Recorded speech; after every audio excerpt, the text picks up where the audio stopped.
Tonight, the FSIN remains defiant against the federal audit. Environmentalists appeal their coal power challenge against the province. And how are farmers viewing another large dump of snow? Live from our studios in Regina, this is CTV News. Good evening. The Federation of Sovereign Indigenous Nations is pushing back against federal oversight measures from Indigenous Services Canada. At their spring assembly, they voted to reject the audit findings and create a new policy around finances that includes non-disclosure agreements. As Keenan Sorokon tells us, some of the changes are being met with criticism from some First Nations.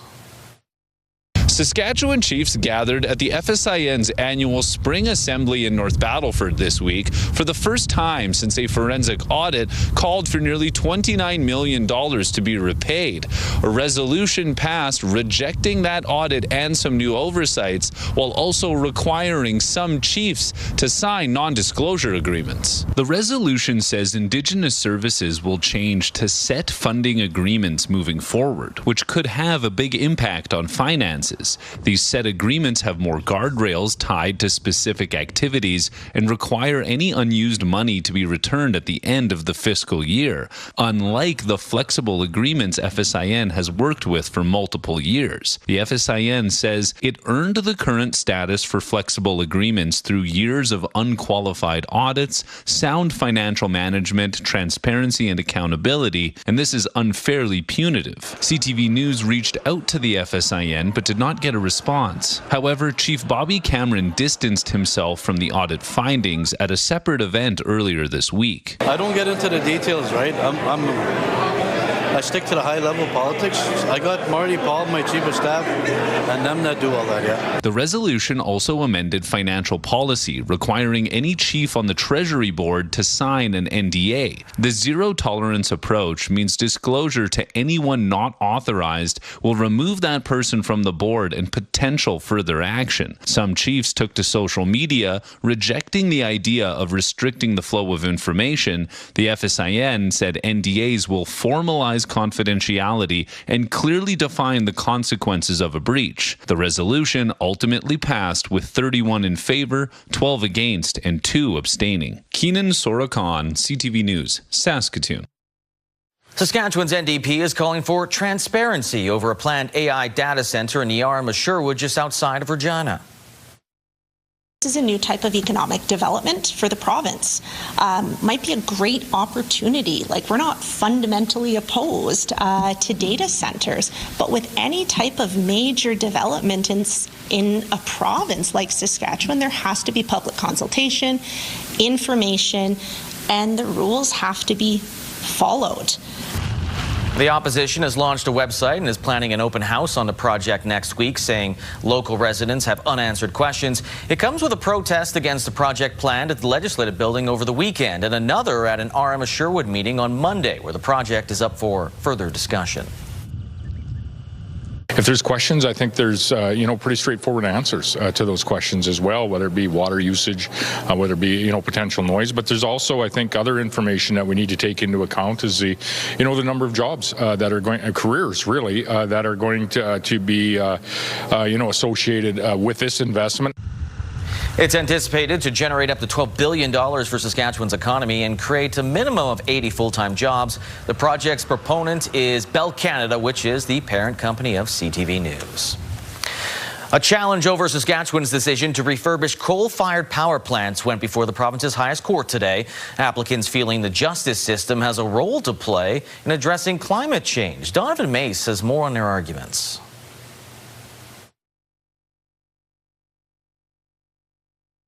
Environmental advocates are posing a question to Saskatchewan's Court of Appeal. Can greenhouse gas reduction minimums be set by the court, saying the government's current plans violate their charter rights. The appellants taking their litigation against the provincial government and Sask Power to the province's highest court after their case was dismissed by the Court of King's Bench in January. Counsel arguing to a panel of justices the lower court judge erred in law by failing to take into account international law and regulations to reduce greenhouse gas emissions. Lawyer Caitlin Harvey saying the real question we are dealing with here today is whether or not Saskatchewan justices agree today is the day they'll stand with science, reason, judges from a growing number of countries from around the world, and Saskatchewan citizens. How many days in the year do we need to stay indoors because of smoke levels? The group challenges the government's policies go against provisions allotted in the Charter of Rights and Freedoms. We're facing the destruction of our properties, the end of our enjoyment of our lives, our freedoms. In response, government lawyers assert the King's Bench decision, saying the court should not overreach its powers over policy decisions. Senior Crown Counsel Elaine Thompson saying Saskatchewan has chosen to address climate change through policy, not an act of commitments. Thompson adding the political questions being debated are best left for the ballot box, not a courtroom, while the appellants say with Saskatchewan's two political parties bringing grid plans with an increased focus on fossil fuels, to being left with little choice. The Court of Appeals panel has reserved their decision to a later date. Donovan May, CTV News, Regina. A heavy police presence this afternoon on a 1900 block of St. John Street as officers, including a tactical unit, were on scene. Just after 1 p.m., the public was notified about a police operation in that area. Residents were asked to shelter in place. Our reporter did see several individuals in handcuffs being led to a police vehicle. Police lifted their advisory just after 3 o'clock. The family of a missing Calgary senior seen earlier this month in Saskatchewan is desperate to find her. As the search continues, her granddaughter is thankful for the tips coming in and asking people to continue looking for her. That's my greatest, theory, I guess, is just that she got really confused when she was driving, and the dementia gets worse the more tired she gets. So I'm thinking that, she just hasn't slept well, so she hasn't found her way home. There's been lots of great tips on Facebook, both from Alberta and Saskatchewan. Lots of people are out there looking and helping. And there's even people that are just like, I drove this road to this road and she wasn't there. And it's at least helpful, one less road to drive down, right? One less place that she could be. 82-year-old Diane Cooper was last seen in the evening of April 6th in the hamlet of Hoosier, where her car was seen in security video. Cooper was traveling with her Dalmatian. She was driving a gray Toyota CHR. And if you see Diane Cooper, you are asked to contact RCMP immediately. Prince Albert police have arrested a man who escaped from custody in Yorkton more than a month ago. 35-year-old Jefferson Job was serving a sentence at the White Spruce Provincial Training Center in Yorkton, has escaped on March the 10th. Prince Albert police learned he was living at a home on 13th Street West in Prince Albert, and yesterday a search warrant was issued for the home. Among a group of people inside was Job. He was arrested and charged with a string of offenses. Police also seized a semi-automatic sawed-off shotgun, 30 grams of cocaine, and 2 air-powered handguns. The 39-year-old man was also charged in connection with this event. The Saskatchewan Public Safety Agency says the province is ready for the 2026 wildfire season. Our risk is somewhat less this year just because we do have a significant snowpack up north, but it still is everybody's responsibility to try to minimize the starts of wildfire. Marlo Pritchard was on the morning show today. He said the planes are ready, pilots trained, and additional money will help, but we can all play a role in reducing the risk of wildfire. Now, humans are responsible for slightly more than half of all wildfires in the country. The agency just got an additional $20 million to help fight wildfire. Environment and Climate Change Canada says Regina received about 9 centimeters of snow, below the forecasted 15 to 20 centimeters. Thank goodness. Although some social media reports did suggest some higher totals. Now, the snowfall, of course, did lead to hazardous conditions yesterday. Several highway closures due to poor visibility, ice, and loose snow. As well, the city is trying to do its best to clear all that snow to make roads drivable, especially coming up to the weekend.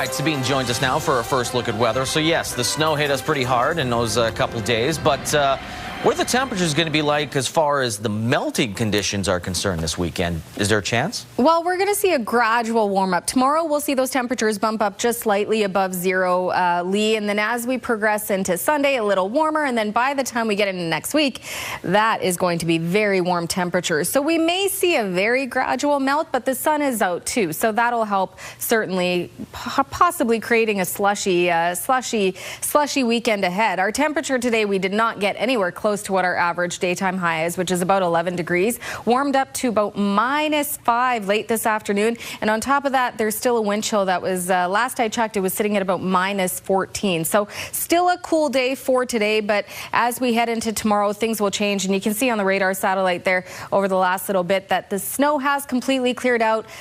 But as Environment Canada is even saying, it's not the last that we're going to see of the snow. And I'll talk more in your forecast about that. Lee? Yeah, more snow on the way. It's Saskatchewan. Now, while many in Saskatchewan, including myself, sick and tired of the snow, any kind of precipitation is needed, especially in areas that are experiencing drought. But it's not that simple for farmers, where quick melt might not lead to the best outcome. Jasmine Pelche has more on how spring conditions are impacting agriculture in the province.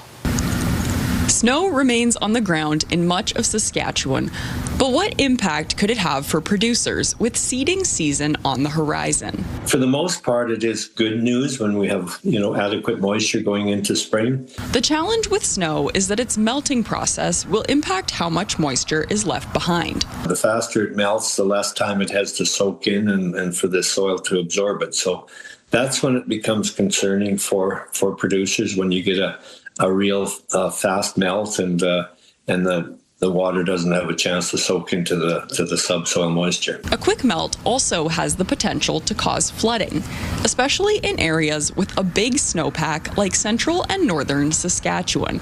However, snow remaining on the ground too long will impact spring seeding. Producers will maybe switch their seeding plans and go to, something like oats or crops that are or barley, something that's a little earlier maturing. For regions that haven't received much moisture this year, like the southwest of the province, any precipitation is a good thing. They just haven't gotten a lot of the storms that have passed through. There's been a really persistent storm track through the winter, through central Alberta that came right through sort of along Highway 16, and anything north of Highway 16 has a huge snowpack.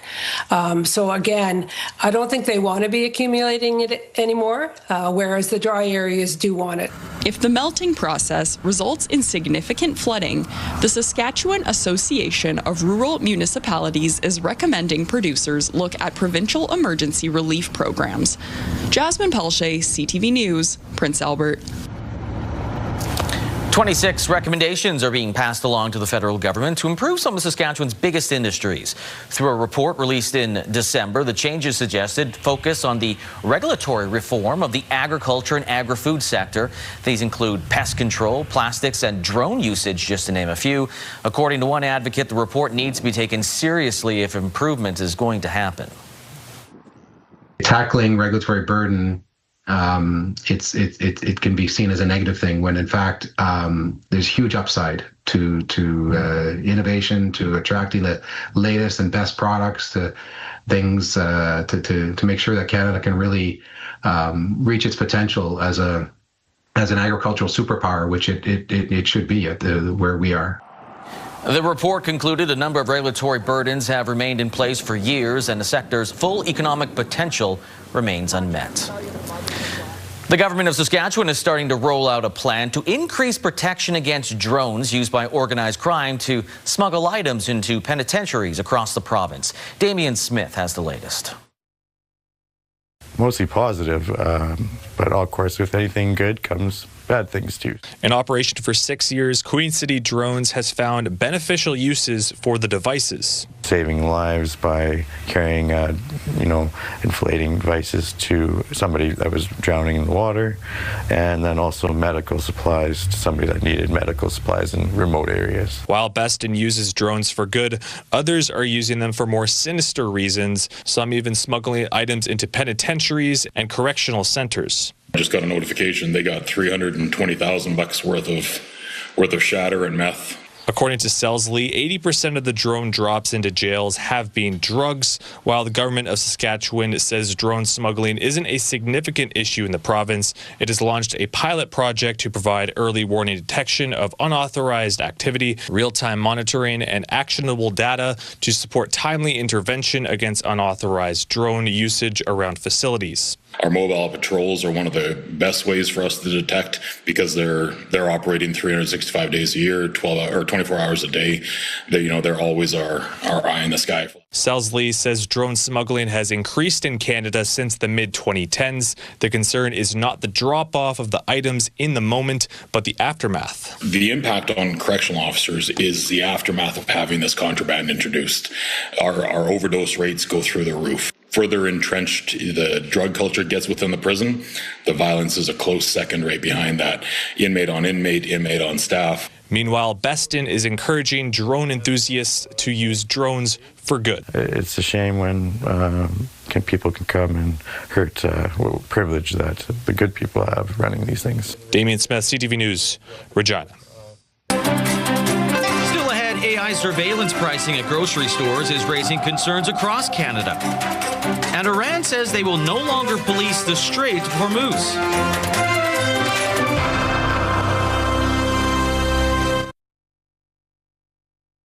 It was brought up at the Saskatchewan legislature earlier this week, AI surveillance pricing, which can result in a consumer paying more than their neighbor for the exact same item. It involves personal data being collected online and analyzed by algorithms to find out how much you'd be willing to pay. Now the issue has been raised in Ontario. John Venavalley-Rao has more. An algorithm decided who pays more. In a video posted by Ontario New Democrats, the party's leader lays out why consumers should be worried about the potential for retailers to use personal data to set the price each shopper sees for a product. Today, again calling for the practice to be banned before it becomes a problem. Why should a secret algorithm decide how much you pay for eggs? It's called surveillance pricing, though another term you'll see is algorithmic personalized pricing, and many consumers are leery of it. It seems very unfair. Definitely shocking, but not surprising, I would say. I understand, from a business standpoint, why they would want to do something like that. What happens is companies use data gathered from your digital footprint, such as where you live, browsing history, the type of device you're on, and your typical spending habits. And then an algorithm figures out the maximum price you'd likely pay. What it means is that two people on the same site at the same time can see different prices for the same item. And they're doing this to try and extract the most possible value they can from each consumer. And some think eventually the data could include when you get paid. Firms might eventually be able to raise prices when they know that it's payday to get you to pay a higher price. Already the cost of things like ride shares, airline tickets, and hotels can change based on timing and location, what's called dynamic pricing. Surveillance pricing is more personalized. How prevalent it is in Canada is unclear. But in December, Consumer Reports found in the U.S., Instacart was involved in AI-driven pricing experiments where shoppers did see different prices for the same grocery items at the same time. The government should ban surveillance pricing. The federal NDP this week introduced a motion to ban the practice, though MPs voted it down. And it follows a push by Manitoba's NDP government to make such pricing illegal. Several U.S. states are also looking to impose bans, including Maryland. The Competition Bureau has looked at the issue and says consumers have expressed concerns about a lack of transparency. From a consumer perspective, a lot of discomfort about not knowing how that price was arrived at, what kind of personal data the company was using. As for Ontario's premier, he says the province will not be implementing a ban, while New Democrats here plan to bring it to a vote on Monday. John Venavalley-Rao, CTV News, Toronto. Prime Minister Mark Carney met with Quebec's new premier today, less than 48 hours after she was sworn into office. Christine Fichette won the leadership of the Coalition Avenir Quebec on Sunday. Today, she was in Ottawa, where she and the Prime Minister were expected to discuss economic development, immigration, and cost of living, with less than 6 months until a provincial election. She has promised to make the economy a priority. Well, ships are now moving through the Strait of Hormuz, the critical energy corridor that has become the focal point of the Middle East war. Iran says the waterway is now fully open to commercial vessels, but Donald Trump says the blockade on Iranian ships will remain. Financial markets took today's developments as a sign the shaky truce is holding. Adrian Gabriel has the latest.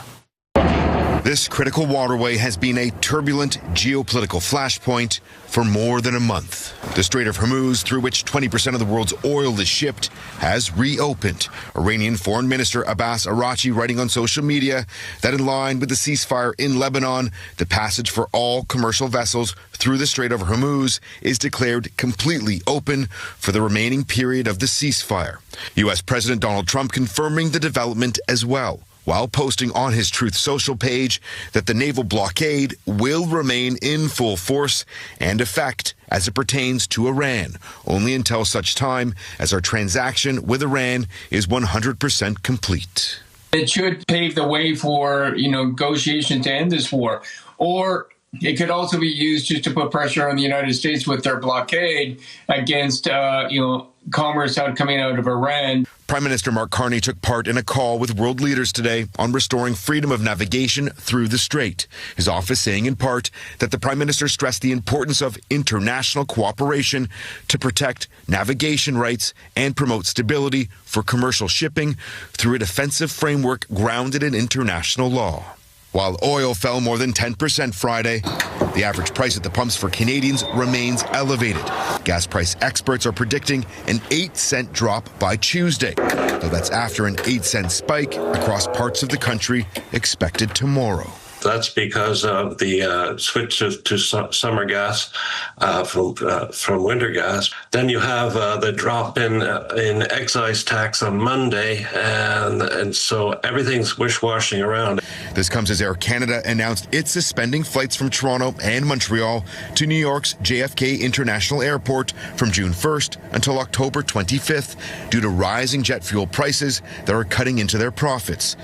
In Europe, the International Energy Agency says that continent has roughly 6 weeks of jet fuel remaining, with potential flight cancellations on the horizon as well. It's going to take another few weeks, I think, in my mind, before we start seeing the big vessels coming through. And then it's going to take another 6 weeks on the sea to move things like aviation fuel to those countries that are running out of fuel as we speak today. Any hope of peace and stability in these waters hangs on the ebbs and flows of ongoing negotiations. Those safety concerns do still remain in the strait. President Trump today claiming that the U.S. is now working with Iran to remove mines from the vital waterway. Adrian Gabriel, CTV News, Toronto. Ford Motor Company is recalling nearly 1.4 million Ford F-150 trucks in the U.S. and about 144,000 here in Canada. The automaker says the recall is due to a gear shift issue that may lead to loss of control, increasing the risk of a crash. In Canada, it affects the 2015 to 2017 models equipped with 6-speed automatic transmissions. Coming up, the use of Val Kilmer's likeness by AI in a new movie has raised eyebrows in the entertainment industry.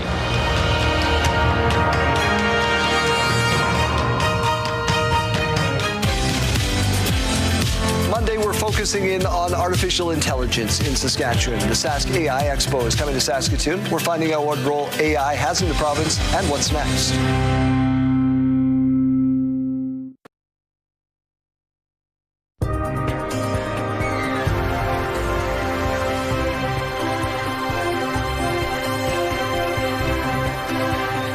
Welcome back.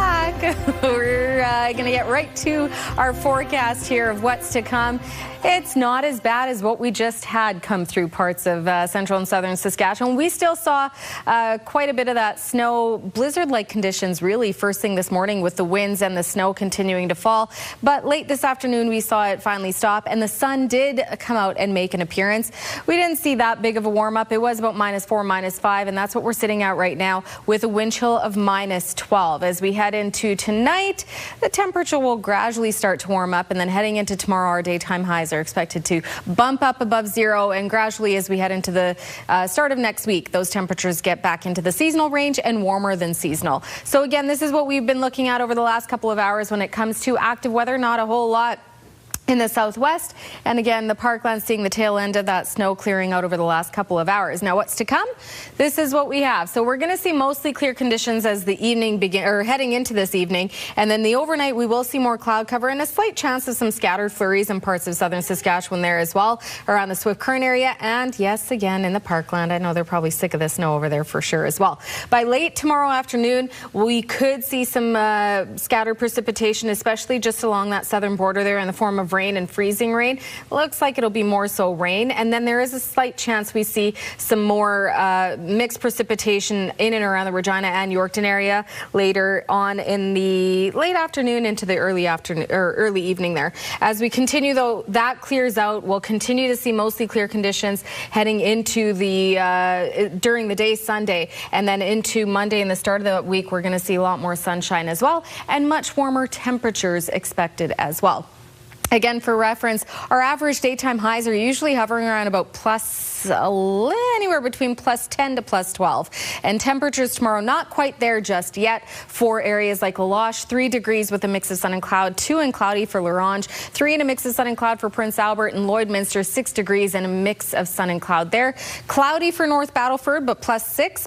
2 degrees and mainly sunny for Saskatoon tomorrow, 1 and cloudy for Yorkton, and then into the southwest, that's where Maple Creek will see getting back into seasonal range. 13 degrees with a mix of sun and cloud, 8 and a mix of sun and cloud for Swift Current. Moose Jaw +4 with a mix of sun and cloud, and same conditions in the southeast, and temperature similar there as well. 7 for Estevan, 5 for Weyburn, and Assiniboia seeing +6 as the expected daytime high. If we take a look at Regina tonight, we dip to -12. Again, the average low is usually hovering around about -1, -2. So a cooler evening and cooler overnight tonight. Winds up to 30, seeing a little bit of that cloud cover, and then tomorrow warming up to +2 with a mix of sun and cloud and winds up to 30 kilometers an hour. So what's to come for our next 7 days?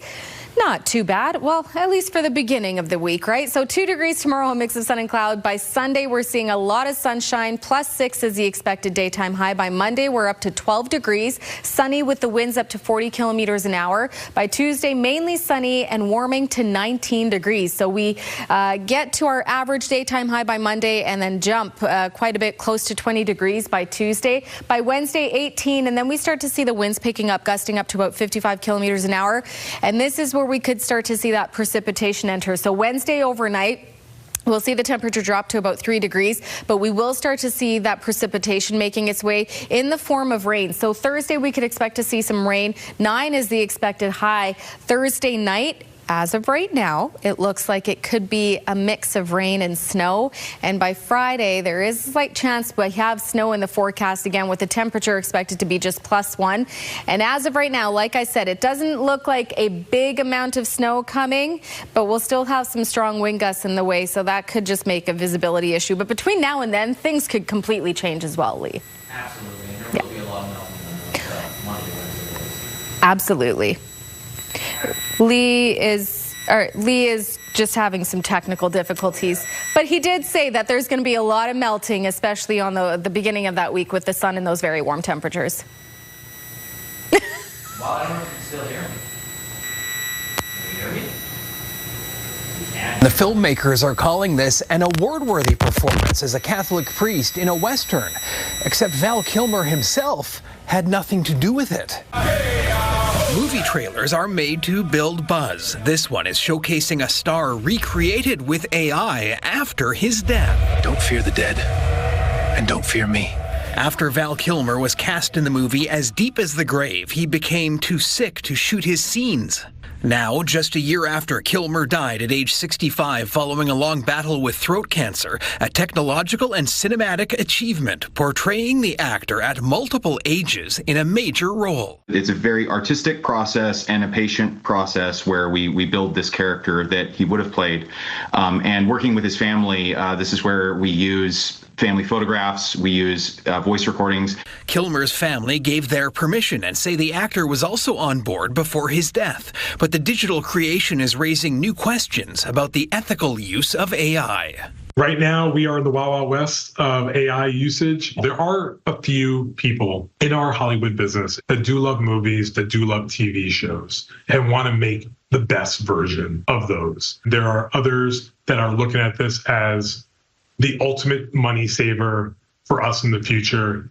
Writers and actors went on strike in 2023 demanding safeguards against AI, and some have spoken out against Kilmer's posthumous portrayal. The filmmakers are standing by their decision. We're in this project demonstrating what we think is a good way to appropriately handle a performance like this in an ethical way. The digital likeness of Kilmer appears on screen for more than an hour. It's the latest example of the line between reality and AI becoming very blurry and, for many, increasingly uncomfortable. Still ahead after ending a 26-year drought last year, the Regina Pat Canadians look to win back-to-back TELUS Cup titles next week.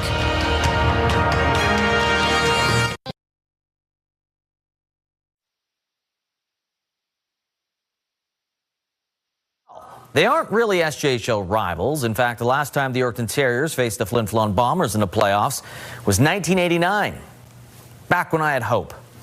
Starting tonight, the two are facing off for the Canalta Seeds Cup and a ticket to the Centennial Cup in Atlantic Canada. The Flin Flon Bombers won 3 of the 4 games against the Terriers. That includes both at home. Terriers have had the best offense in the playoffs, 46 goals in 13 games, 2 defensemen leading the way in goals. Gavin Bertha, 8 goals, Thomas Reese, 7. And on the other hand, Bombers have allowed less than 2 goals per game in the postseason, so something's got to give.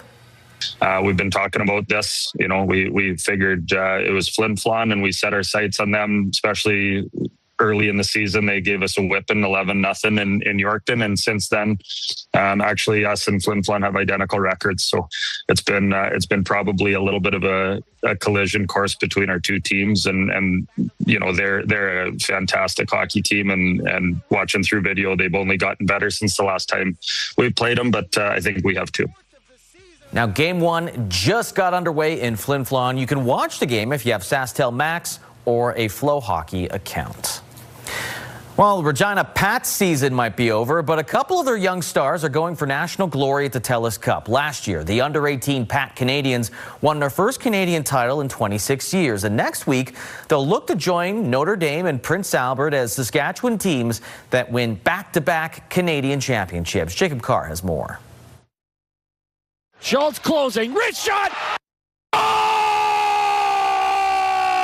Last April, Maddox Schultz scored the golden goal to seal the Regina Pat Canadians' 5th TELUS Cup championship in franchise history.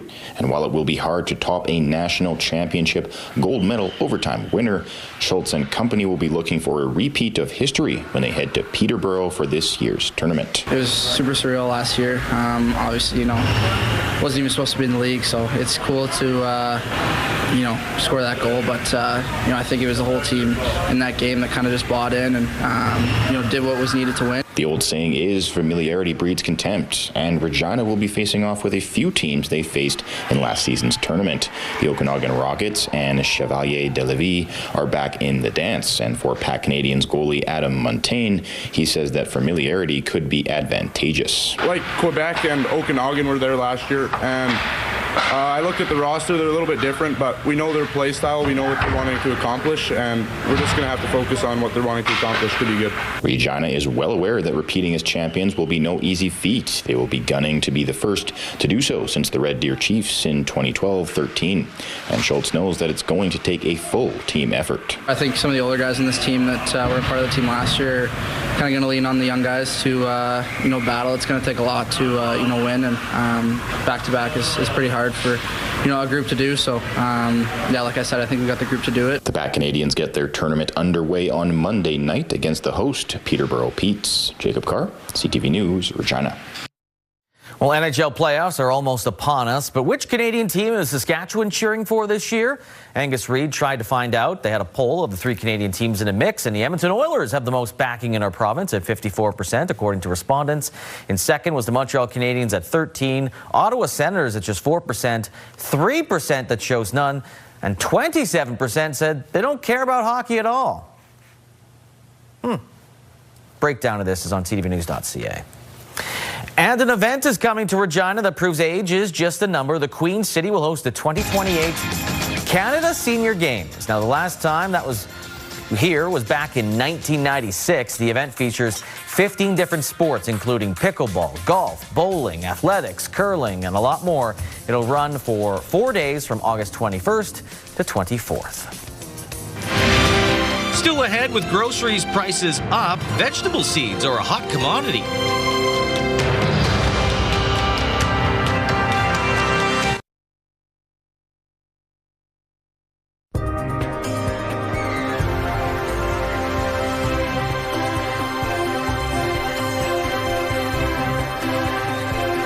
Welcome back. Let's take a look at your rural forecast heading into the weekend. So some areas may see some scattered flurries, and that is basically just, again, more so scattered flurries, not that large system that was coming through. So Hudson Bay could see some light flurries tomorrow, but +2 is the expected high. 2 degrees also for Watrous, but they're going to see more sunshine. 4 degrees in snow for Meadow Lake, 6 degrees in a mix of sun and cloud for Lloydminster, 4 and cloudy for Outlook. Wynyard dropping just below 0 for a daytime high of -1, and Melfort cloudy and 1 degree. When we get closer to the southern border, especially the southwest, seeing much warmer temperatures, pretty much right in that average for this time of year, daytime high. Leader and East End Cypress, 11 degrees, 13 for Maple Creek, 6 for Assiniboia and Rosetown, 8 for Coronach, 7 for Rockland, and Carlisle, 4 degrees, a mix of sun and cloud there. Lumsden, Pilot Butte, 2 degrees along with Broadview, and 1 degree and cloudy for Kenora. If we take a closer look at Yellowgrass, where internet speeds up to 1 gig are available through SaskTel, warming up to 3 degrees tomorrow, mainly sunny conditions. However, there is a wind chill of about -2 for the daytime temperature, and then heading into the evening, drop to about -8 for the low with a wind chill of -10.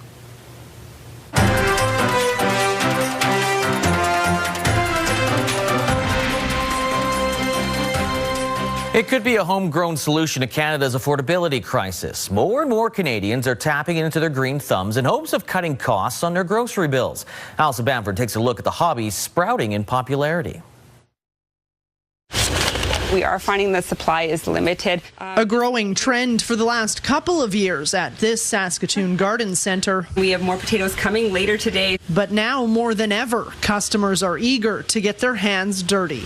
With the rising food prices, we're seeing seeds fly off the shelf. And it's not just a spike in seed sales for this time of year, but also an influx in new gardeners. It's for a number of reasons. I think it's a little bit to do with food security, but it's also people taking control back into their own hands and wanting to be a part of something that they're growing. Carrots, lettuce, and potatoes are usually the top sellers, but this year even certain types of beets have sold out. It's just kind of widespread. Canadian families can expect to spend nearly $1,000 more on groceries this year, according to Canada's food price report.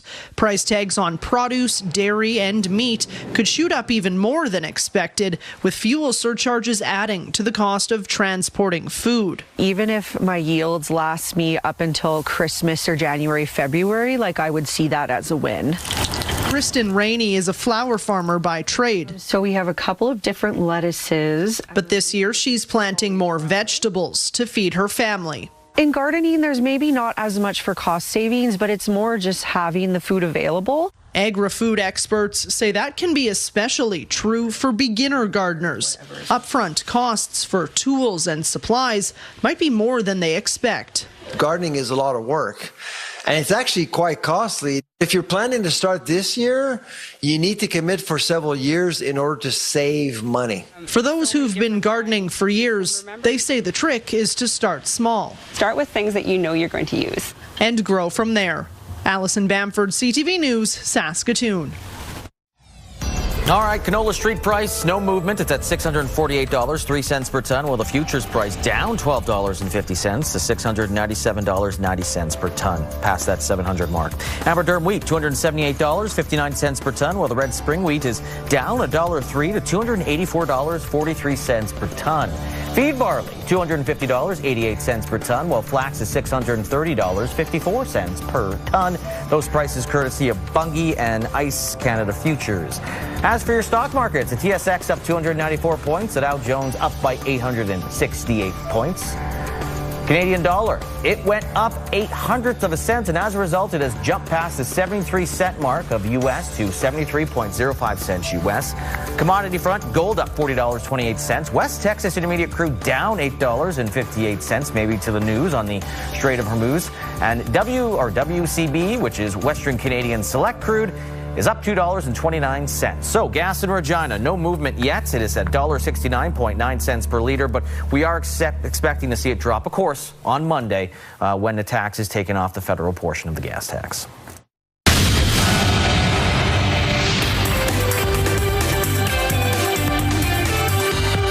Markets shot up today on news the Strait of Hormuz is fully reopening. The move up for stocks came with a move down for oil. West Texas had a double-digit drop. The biggest losers on the TSX were energy stocks. They were down about 3%. The biggest gains were made in consumer discretionary stocks. The price of jet fuel has doubled over the last 6 weeks with that conflict, forcing Air Canada to suspend some flights. The airline says Toronto and Montreal flights to New York's JFK Airport won't run from June 1st to October 25th. Air Canada adds it just doesn't make sense to keep lower profit routes running. Flights to LaGuardia and Newark's Liberty International Airport will still run. Netflix shares are down almost 10% after the company reported earnings yesterday. Investors didn't like the streamer's forecast and are questioning why one of its co-founders is leaving. Shares haven't fully bounced back from the hit they took when Netflix went after Warner Brothers Discovery, eventually bowing out of that race. Those are your business headlines. I'm Marilla Fernandez.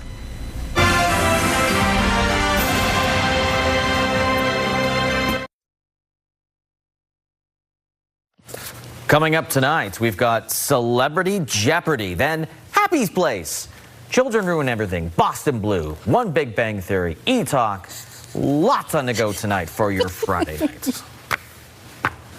Also, it's an exciting time for a farm south of Carlisle. That's right. Busy spring. I mean, may not feel like it right now, but a busy spring for Carrie, who sent this picture in to us. Says her daughter has 15 ewes. Yeah.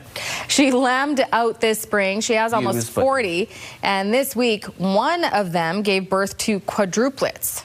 It's the first time it's happened for them. The odds of getting quadruplets is roughly 1 in 500 births, or 0.2%. That's wild. Yeah, ewes. Ewes, thank you. Ewes. Yeah, No. but that's it is. We've had several pictures. It feels like lately that it happens, because even 1 in 500 doesn't sound that like, it's not like 1 in a million, but still pretty rare. Yeah. Okay, moving on. Canadian pop icon Celine Dion has unveiled a new single days after announcing a series of comeback shows in Paris later this year.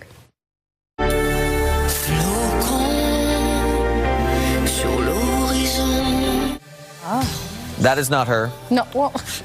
That is the music video. The new single marks her latest step back into the spotlight. The French ballad called Dansons, meaning let's dance.